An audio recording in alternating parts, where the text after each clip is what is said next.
So mga ate at kuya, kagahapon sa Hakbang ng Maisog, very surprising, no? Marami ang naka-appreciate ng bongga kay Mayor Baste. Given yan, kasi first po ito na hakbang ng maisog na nasa Katagalugan. Siyempre, ang ating pambansang wikang Filipino is actually made up of 95% Tagalog. Ilang piraso lang dyan ang mga salitang Bisaya, Bicolano, Ilocano, Pangasinan. Iilang words lang dyan ang kasama sa wikang Filipino, but the wikang, 'di ba? Kasi pag tinanong, ay, huwag kayong magkakamali mga ate at kuya, kapag tinanong kayo kung ano ang ating national language, it's not Tagalog, it's Filipino. Pambobola ng Komisyon ng Wikang Filipino. Diyan yan sa compound ng Malacanang, mga ate at kuya, ang Komisyon ng Wikang Filipino.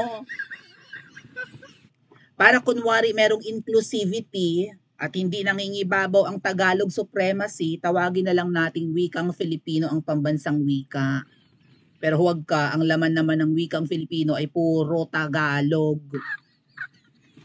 Okay? Hindi naman purong Tagalog ang wikang Filipino kasi may mga words namang Bisaya dyan. Ano nilagay yung Bisaya dyan? Ngani? Ngani? Ano pa? Salitang anong words ng Bicolano dyan sa Filipino language? Nakasama sa wikang Filipino. Ayam? Bisaya rin yung ayam, di ba? Gets ba yun ng iba? Iilang piraso lang po. Well, anyway, nandyan yan sa Malacanang, yung Komisyon ng Wikang Filipino. So, ito yung hakbang ng maisog na kinatatakutan ni nakuting ahas, tamba, or ng kuting administration. Kasi dito, ang medium of communication ng mga guest speakers ay in Tagalog na.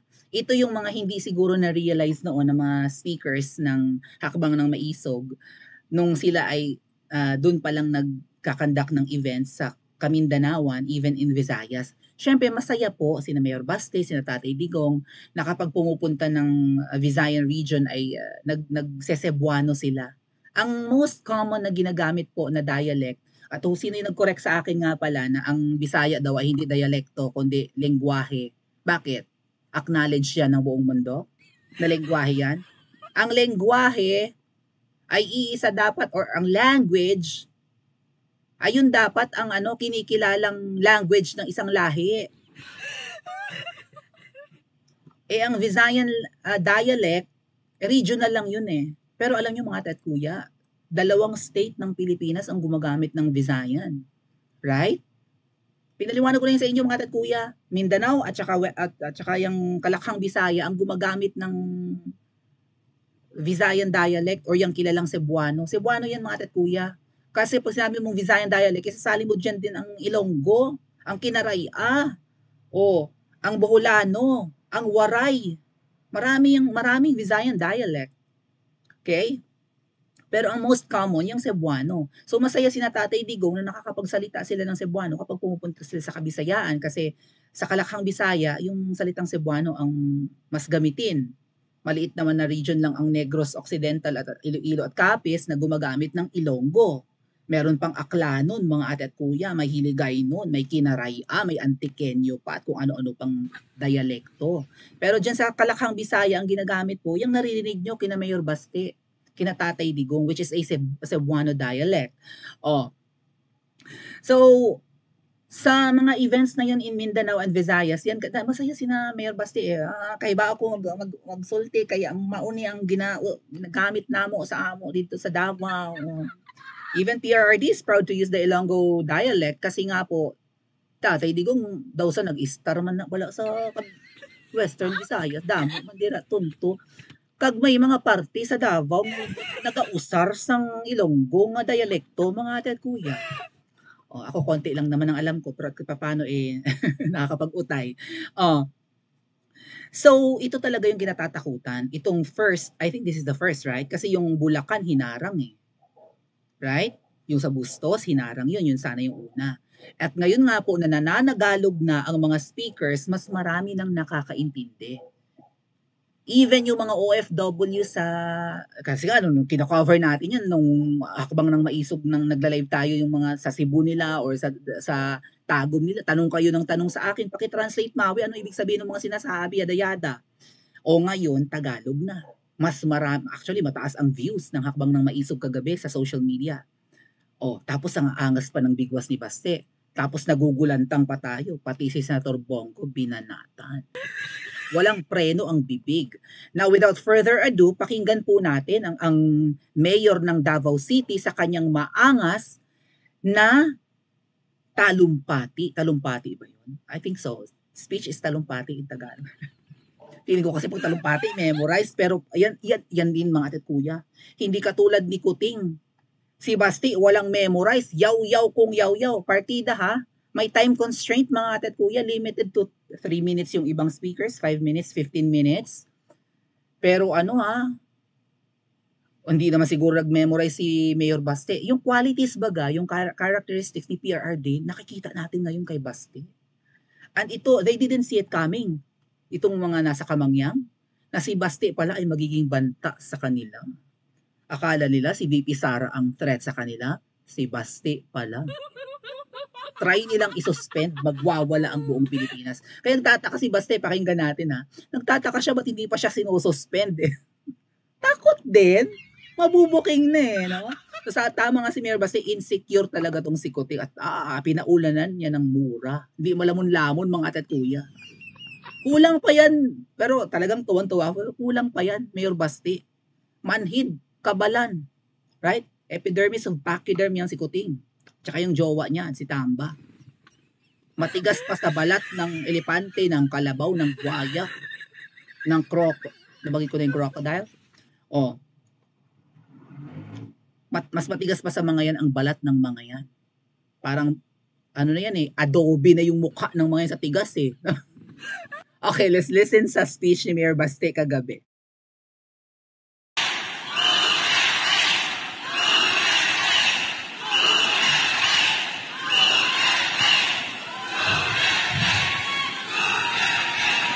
Bago ako magsimula,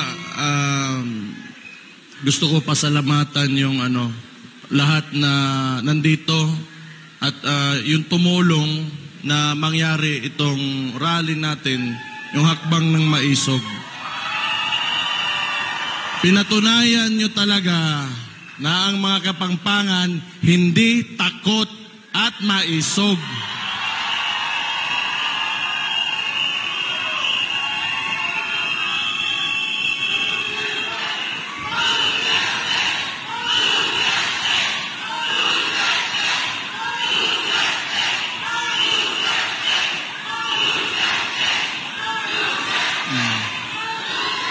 Ayan. So, ito na nga yung sinabi ko galing pa doon sa simula pa lang nung paglabas ko sa Leaders Forum ng Hakbang ng Maisog. Lahat ito, tayong lahat ngayon ay kagagawan lamang ng isang tao. And who is responsible kung bakit tayo nandito ngayon, nagsasama-sama at gusto mag-express ng mga sentiments natin.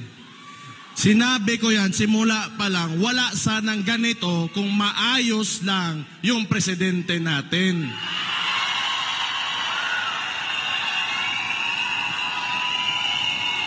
Pero nagulat ako ngayon kasi walang mga dump truck, walang mga dump truck. Hindi nila kinaya yung mga Kapampangan. Putang ina, tunay na maisog yung Kapampangan.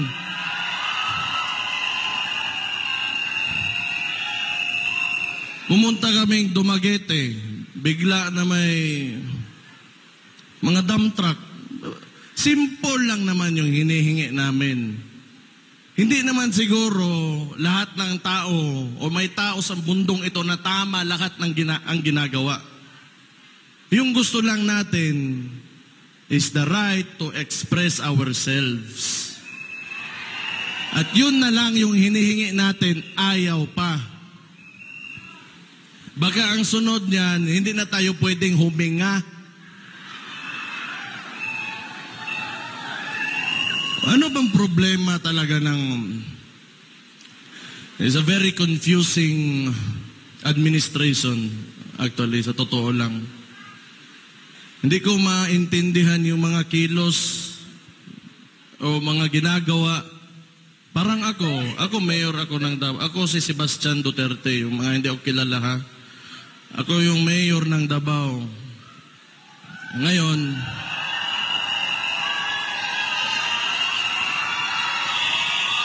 wala pa akong sinasabi. Sandali lang, pagsalitain na naman ako. Yung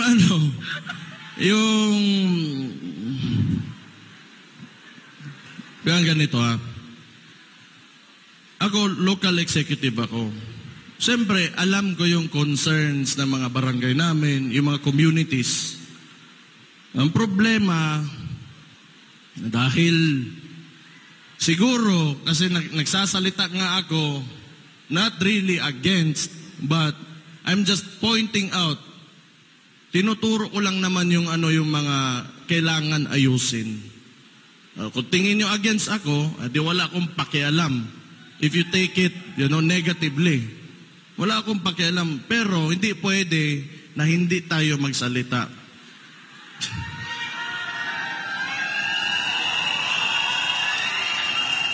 Yung hindi ito rule of a single person. It's demokrasya tayo eh. It is the rule of the majority. Hindi ibig sabihin na kung anong gusto mo mangyari o gawin mo, yun na yung mangyayari dyan. Kailangan mong pakinggan yung boses o yung mga sentimento talaga ng mga tao. And unfortunately now, that is not happening. How can you govern a state or a nation if you do not listen to the majority?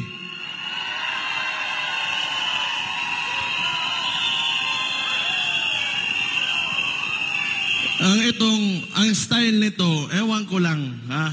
Pero teorya ko lang. Palagay ko, siguro, ang iniisip nila, kasi matagal to nag-upo, yung pamilya nila eh. 20 years, more or less 20 years yan, yung tatay niya, nagkaroon tayo ng authoritarian regime. Siguro, may gusto talaga to na maibalik yon. Kasi sa ginagawa niya ngayon, hawak nila lahat. Ito mainstream media, wala na yan. Wala na yan. Lahat ng formula na ginagawa nila before, they are attempting to do it now. Noon, siguro, 1970s, magagawa mo yan. Walang social media, and mga tao, medyo, hindi, mahirap yung connectivity. O ngayon, sinusubukan na naman nila ulit. Ang gusto niyan, monarkiya. Yung nagsimula talaga yan, yung hakbang ng maisog, pagkatapos nung people's initiative nila. Gusto nila ng charter change so that they can perpetuate their position hanggang sa kung kailan nila, hanggang sa mamatay na lang tayong lahat. Ayaw nang bumaba.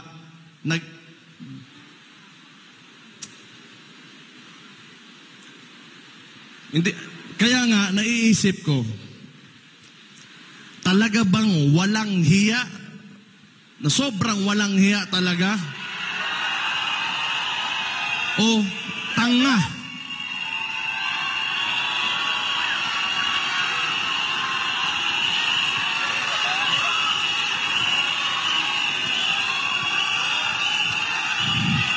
Kung gusto nila na sila-sila lang, sabihin na natin, marami naman paraan yan. Kung gusto nilang ayaw bumaba o gusto nila sa kanila pa rin yung susunod na maging presidente, kanilang manok. Oh. O di, magtrabaho ka. Bakit mo utuin yung mga tao, papipirmahin mo, tapos magbibigay ka ng ayuda na may mukha nyo pa? Utang ina ninyo.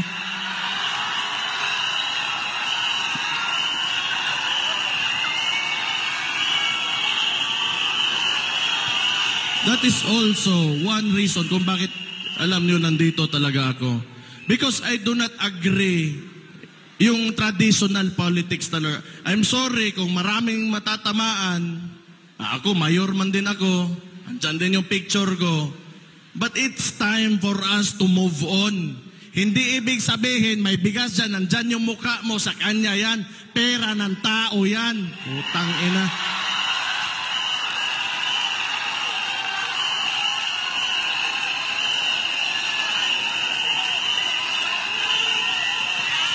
Alam nyo, pag lagi tayong nandito sa cycle na yan, yung mga practices talaga ng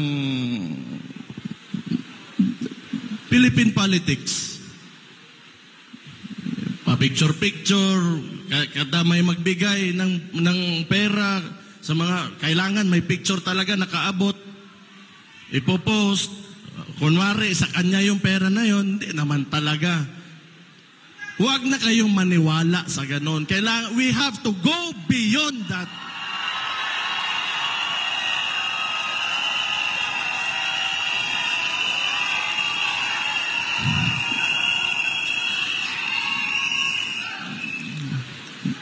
Pero palagay ko ngayon, parang nahiya, nawala na yung mukha ni... Nahiya rin. Meron din palang hiya. Kasi yung picture, napakalaki before, ngayon maliit na lang. Oh, utang ina. Hindi. Excuse me for my bibig ko. Ano lang yung expression lang yan. It's a frustration actually. That's why. Dapat ito lang talaga, balik ako sa People's Initiative. Utuin mo yung mga tao. Kasi yung takbo pa ng... may Senate hearing man yun. Senator Amy Marcos was there. Nakita talaga, may findings talaga na nangyari yun. Na niloloko nila yung mga tao. Sa dami mong problema and you know the opportunity that you have being a head of state, president, or, you know, like a couple of people who are in the highest places in government, positions in government, ang dami mong pwedeng ayusin, but your unang-una mong priority is magpatagal lang ng wala pa ka magpakita ka naman ng kahit may ginawa ka lang. Wala talaga. Tingin nila, yung buhay ng Pilipino, ganun lang kadali. Na parang monarkiya talaga. Gusto ko, today, I will become the king, and this lady will become the queen, and all of, you know, nasa lahat ng baba namin, kontrolado namin. Sira ulo, putang ina.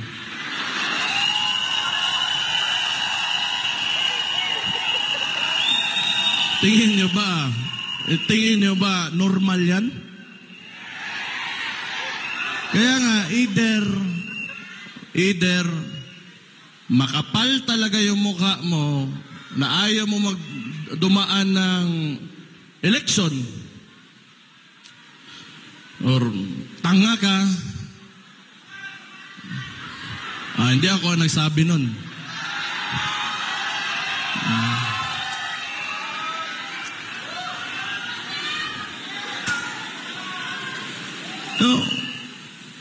Tapos ngayon, siyempre pumalag yun kami. May mga ibang probinsya din.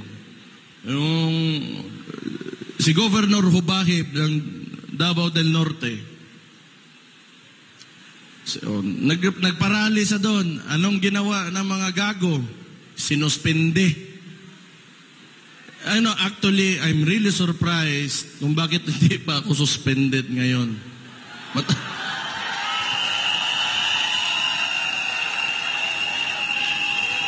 Siguro,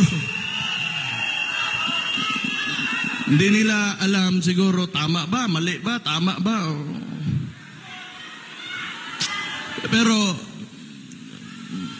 okay lang din. I-suspend nila ako, okay lang. Libre yun na bakasyon. Yung mga anak ko, mapasal ko, wala ko iisipin. Hindi na ako mag-take ng leave. Pero, rumors lang din naman yun. Sinuspende nila si Governor Hubahib pagkatapos ng hakbang ng Maisog. Kasi, sa kanila, hindi pwede na magsalita ka. Hindi pwede na may ibang tama or may punto ka. Kailangan sila lang yung tama lagi. Saan yung utak nito mga to?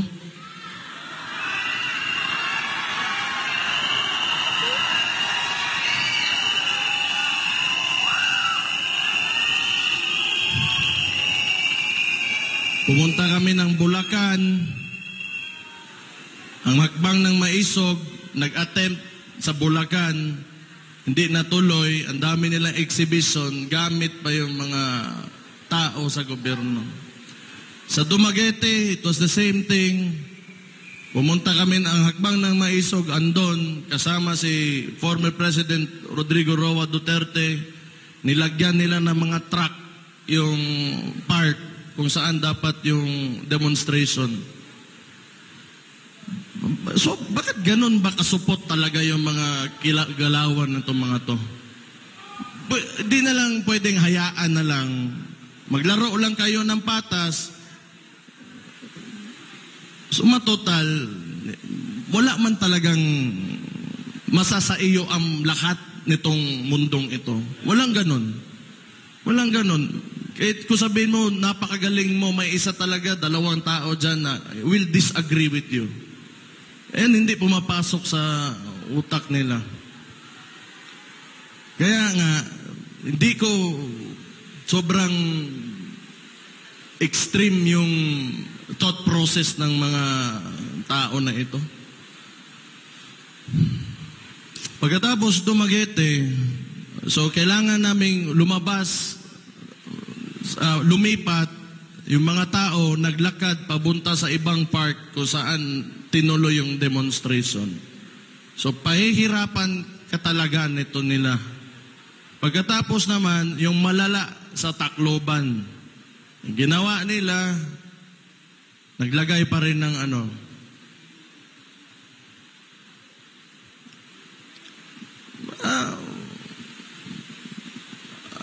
tingin ko lang masadong may insecurity itong administration na ito. Kasi if you are really confident with what you are doing, ano yung trabaho mo at sa mga ginagawa mo at maayos ka naman, so bakit mo pipigilan yung mga ganitong klaseng activities? Wala naman, no harm done. Nagsasalita lang naman, and it is our constitutional right to express ourselves. Siguro may yan. Ewan ko lang, hindi ko lang talaga alam. Kasi hindi rin naman talaga itong si BBM, yung klase ng presidente na he will address, like current issues. Napansin ko lang, pinipili niya lang. And it's, a lot of this, itong nangyari dito, alam ko yan kasi mayor ako. Isipin na lang natin, nasa isang barangay, may nangyayari na ganito. Then, it will be my responsibility and part of my job. Kung tatanungin ko, what is the problem? paano natin ayusin yung problema na yan? Paano natin para matapos na lahat at mapayapa tayo ang lahat? Pero wala akong makitang attempt talaga from this administration na gawin yun. All they do, pagkatapos ito, marami na naman yung mangyari sa Davao. Katulad nung, ito talaga. Ako, mayor ako. Ayaw ko yung mga tao sa Davao, bangag. Ayaw ko ng drugs, di ba? Ayaw ko ng mga tao doon kumakain ng sabo o ano-ano dyan. So, wala naman talagang sinabi ko, I'm declaring war on drugs. This city is against drugs. O anong ginawa nila? Nirelieve nila 36 ka pulis. Wala naman ako inutusan. Tanga talaga.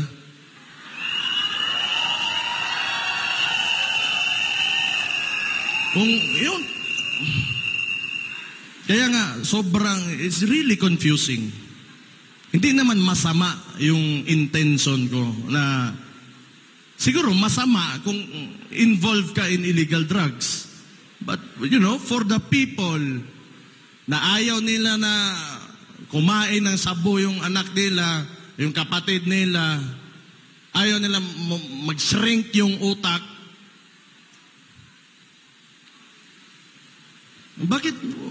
Why is it an issue for them? Itong DILG. Bakit ang dami nyo maniobra para pakialam nyo ba kung yan yung platform ng Davao City? Ayaw namin talaga ng droga.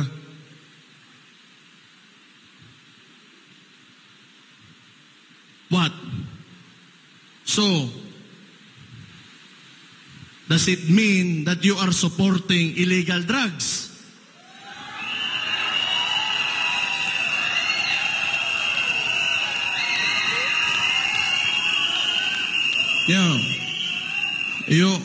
The declaration on war on drugs is because I am concerned of the welfare of the Davaoenos. Tapos gusto nilang barahin, isira ulo.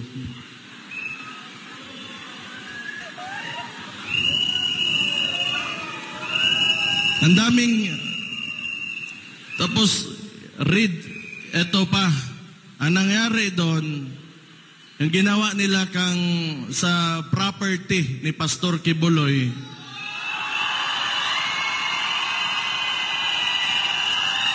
this is a very recent one.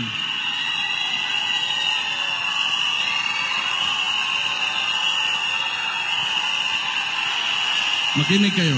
Dali lang.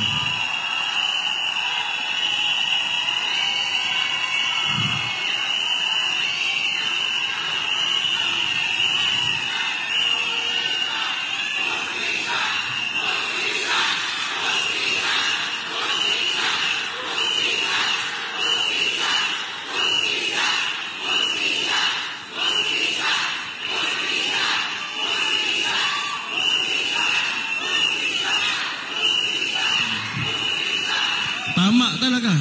Yan ang wala talaga sa Pilipinas. Hustisya.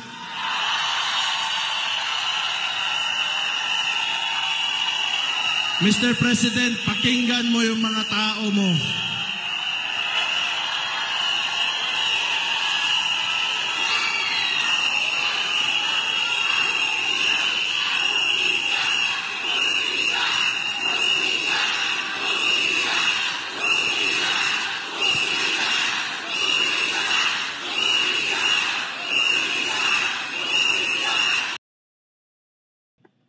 Okay. Mamaya ang continuation dahil mamaya babarahin na niya si Senator Bongo. Pero 'di ba, watching Mayor Baste, parang yung qualities, yung characteristics ni PRRD nasa kanya. Sabi nga po ng ilan sa inyo, the young Duterte. Ayan ang dapat kabahan si Smugs, hindi si VP Sara. Agree ba kayo mga tat kuya? Pa-comment po sa comment section at mag-like and subscribe din po kayo.